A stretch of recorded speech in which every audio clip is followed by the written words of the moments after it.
As it stands, the Republican Party has chosen Mr. Donald J. Trump to be the Republican nominee for President of the United States. In full disclosure, the Patriot campaign supported Senator Ted Cruz and wishes him well as he continues to fight for liberty in the defense of the Constitution as a United States Senator. In the message following, I speak as an American citizen, one who feels like conservative values are being labeled as bigotry, hate, and flawed ideas for our country.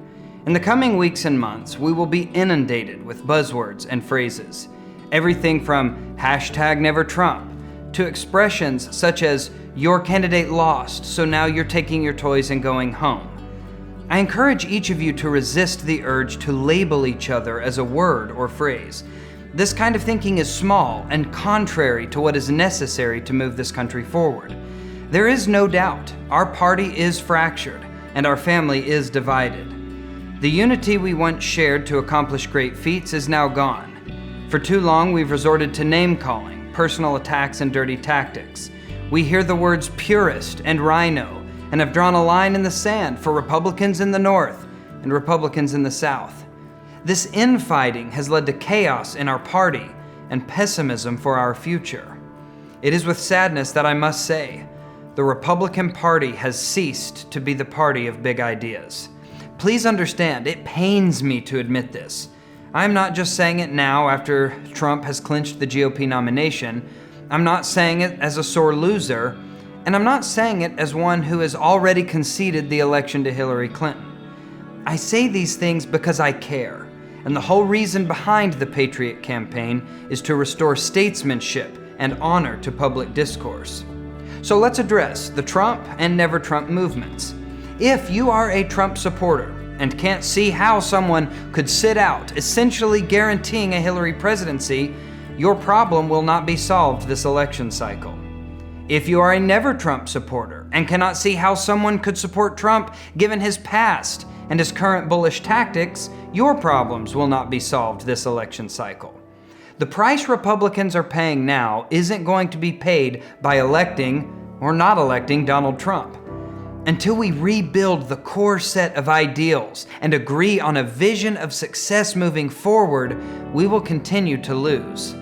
Republicans lost control of Congress in 2006 and the presidency shortly thereafter. We all understand and recognize that the Republicans elected to the House in 2010 and the Senate in 2014 have largely failed our country. We became so focused on winning that we were beginning to abandon our principles to win. Thus, we had no ground to stand on. Strictly from an observational standpoint, the message of Donald Trump is one of winning at all costs, and winning big. But is it possible we've thrown out the very thing we cared most about? Do we care more about a win, or do we care more about our republic? Republicans have waited for Obama to self-implode, and we were almost giddy at the thought of his one-term presidency that we abandoned our fight for the Constitution. Our motto became, well, when the Democrats fail, the country will come back to us. How absurd is that? The fact is, Democrats have been winning the electoral map game for years. All the Democrats need to do is win the states that typically vote Democrat, and then win 2 or 3 of the roughly 10 swing states. The odds are already in favor of the Democrat Party. If we, as Republicans, must rely on a patchwork of getting every single Republican out to vote and cannot spare anyone who might feel like the party is at odds with their values, we are not a strong party. If we must beg people to vote for a candidate that hasn't received a majority in the primary because people weren't voting for him, and if we must try and guilt-trip people into voting by saying things like, the blood of a Hillary presidency is on your hands, we have failed long before the 2016 presidential election. When can we get our heads out of the sand and start communicating our ideas again? When are we going to be done waiting for voters to run back into our arms and instead fight for liberty as Reagan and the Founding Fathers told us we would have to? We're already gearing up blame for November. Hillary wins, it was the coward Republicans. Trump wins and isn't a good president, it was the valueless voters. There is no formula for taking this country back with that attitude.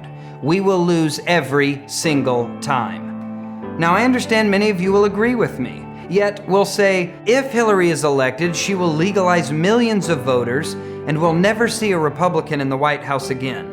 If this is where your argument hinges, if you think, fine, good, we will solve all those problems after the 2016 election, then you have already acknowledged that the Republican ideas for this country are weak and not something the majority of the people want. And instead, we must vote for a candidate for the sole purpose of not electing another party to the White House. I want to win just as much as the next guy, but I want to win for the sake of liberty. I hear all this talk of party unity. If we don't unite, we will lose. Patriots, we have already lost. We lost when the 17 candidates with their 17 teams all sought the presidency without ever discussing how to make the party whole again. We lost when we stopped communicating with and relying on each other. You see, the first step for someone with a problem is to admit they have a problem. In the same way, that is our first step as a party. We must recognize our true issue before we can even attempt to solve it. There are good people on both sides of this Trump nomination. People are angry at Washington. People are angry at the decline of our country, and they should be. Liberty's flame has been tremendously weakened, and the one party that could relight the fire of patriotism is too busy fighting with itself. We may lose in November, whether Trump is elected or not. It isn't because of the Trump camp, and it isn't because of the NeverTrump camp. It is because we lost sight of the promise of America.